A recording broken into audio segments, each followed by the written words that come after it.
এবছর ৩১২টি শিক্ষা প্রতিষ্ঠানে পাশ করতে পারেনি কোনো শিক্ষার্থী।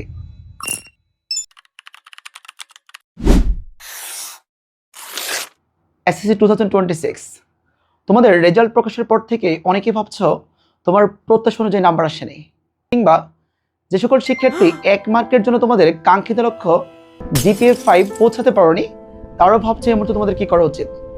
তো সলিউশন হচ্ছে একটাই, বোর্ড চ্যালেঞ্জ। তো তোমাদের মধ্যে যারা বোর্ড চ্যালেঞ্জ করবে তাদের কাছকে আমি শেখানোর চেষ্টা করব কিভাবে তুমি নিজে ঘরে বসে বোর্ড চ্যালেঞ্জ করতে পারো। এই ভিডিওটি তোমরা সেভ করে রাখতে পারো, বা তোমার যে সকল বন্ধুরা বোর্ড চ্যালেঞ্জ করবে ভাবছে তাদের সাথে শেয়ার করতে পারো। ঢাকা শিক্ষা বোর্ড কর্তৃক প্রকাশিত নিয়ম অনুযায়ী বোর্ড চ্যালেঞ্জ করার নিয়মাবলী হচ্ছে, তোমরা দেখো।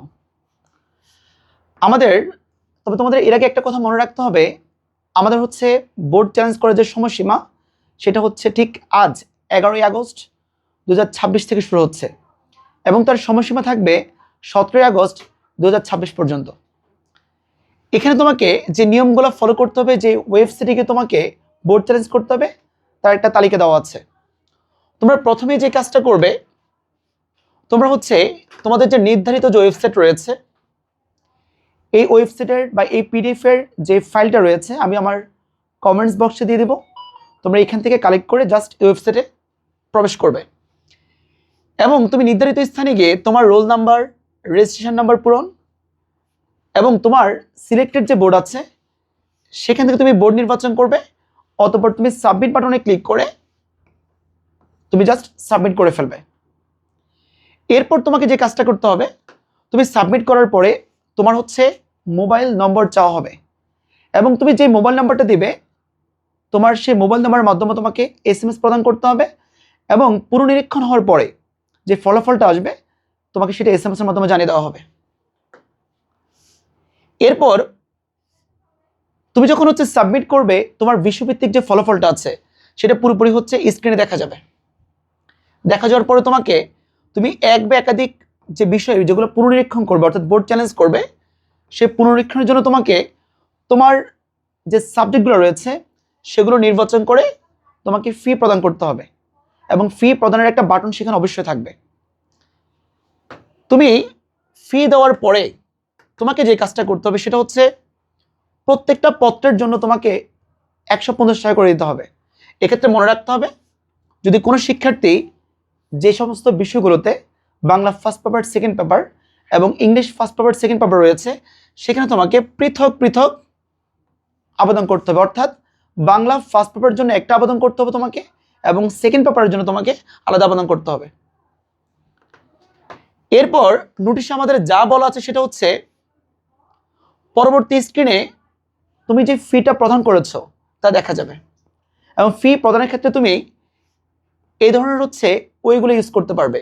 বিকাশ, নগদ, সোনালী সেবা, এর মাধ্যমে তুমি ফি পরিশোধ করতে পারবে। একইভাবে তোমাকে পরবর্তী যে কাজটা করতে হবে সেটা হচ্ছে, ফি পরিশোধের পরপরই তোমাকে আবেদনের যে পোর্টাল আছে সেখানে এসে জমা দিন নেমে কোনো একটা বাটন থাকবে, তুমি সেখানে ফিটা যে দিয়েছো এরপরে তোমাকে জমা দিন বাটনে ক্লিক করতে হবে। মনে রাখবে, যদি তোমার কখনো একবার ফি দেওয়ার পরে তোমার কাছে মনে হয় তুমি আরেকটা বিষয়ে বোর্ড চ্যালেঞ্জ করবে, সেই সুযোগটা তোমার থাকছে। ফি প্রদান করে একবার আবেদন জমা দেওয়ার পরে আরও বিষয় যদি তুমি যুক্ত করতে চাও, ঠিক একইভাবে তুমি তা করতে পারবে। তবে এক্ষেত্রে নতুনভাবে মোবাইল নাম্বার দেওয়ার প্রয়োজন হবে না। দ্যাট মিনস মানে হচ্ছে, তুমি আগে যে মোবাইল নাম্বারটা দিয়েছো সে একই মোবাইল নাম্বারের রেসপেক্টে তুমি পরে আবার আবেদন করতে পারবে। এরপরে তোমার যে নিয়মটা বলা আছে সেটা হচ্ছে, ফি পরিশোধের আগেই যদি আবেদন পরিবর্তন পরিমার্জনের প্রয়োজন হয় সেক্ষেত্রে তোমার অপশন থাকছে। মনে রাখবে, সকল অপশনগুলো 2026 সালেই কিন্তু তৈরি করা হয়েছে। এর আগে পুনর্নিরীক্ষণ কিংবা বোর্ড চ্যালেঞ্জের এরকম নিয়ম কিন্তু এভাবে ছিল না। একবার ফি জমা দিলে আবেদনকৃত যে বিষয়গুলো আছে, যেটা আমি একটু আগে তোমাকে বলছিলাম, সেগুলো আর বাতিল করা যাবে না, এবং কোনো অবস্থাতেই তুমি ফি আর ফেরত পাবা না। মনে রাখবে, এটা ছিল আমাদের আবেদন করার নিয়ম। তবে যদি কোনো শিক্ষার্থী চাই যে আমি ম্যানুয়ালি হচ্ছে শিক্ষা বোর্ডে গিয়ে আবেদন করব, সেক্ষেত্রে সেটাও বাতিল বলে গণ্য করা হবে, এবং তারা নোটিশ সেটা ইন্ডিকেট করে দিয়েছে যে ম্যানুয়াল কোনো আবেদন গ্রহণযোগ্য হবে না। এই ছিল ঢাকা শিক্ষা বোর্ড কর্তৃক প্রকাশিত পুনর্নিরীক্ষণ অর্থাৎ বোর্ড চ্যালেঞ্জের নিয়মাবলী 2026। এখন আমরা অনলাইন পোর্টালে গিয়ে অর্থাৎ ওয়েবসাইটে গিয়ে দেখার চেষ্টা করব কীভাবে অনলাইনে আবেদন প্রক্রিয়া সম্পন্ন করতে হয়। প্রকাশিত নোটিশ অনুযায়ী আমরা প্রথমে হচ্ছে আমাদের যে ওয়েব পোর্টাল রয়েছে, ওয়েবসাইট রয়েছে, সেখানে প্রবেশ করব এবং তুমি যেই শিক্ষা বোর্ড থেকে এবছর পরীক্ষা দিয়েছো ঠিক সেই শিক্ষা বোর্ডের নাম সিলেক্ট করবে। সাপোজ ধরা যাক তুমি ঢাকা শিক্ষা বোর্ড থেকে পরীক্ষা দিচ্ছ, তোমার একটা রোল নাম্বার থাকবে, তুমি রোল নাম্বারটা হচ্ছে এখানে ইনপুট দেবে। একইভাবে তোমার যে রেজিস্ট্রেশন নাম্বার রয়েছে তুমি সেটা এখানে ইনপুট দেবে। এরপর যে তুমি এসএসসি পরীক্ষা দিচ্ছ এখানে আর বাড়তি কোনো অপশন আসবে না, কেননা এই নিয়মটা শুধুমাত্র এই বছর তৈরি করা হয়েছে। অতএব তুমি এখানে সাল লেখার কিন্তু আর অপশন পাবা না, 2026 সালটাই পাবা। এবং এরপর তুমি তোমার যাবতীয় তথ্য দিয়ে জমা দেন এই বাটনে ক্লিক করবে।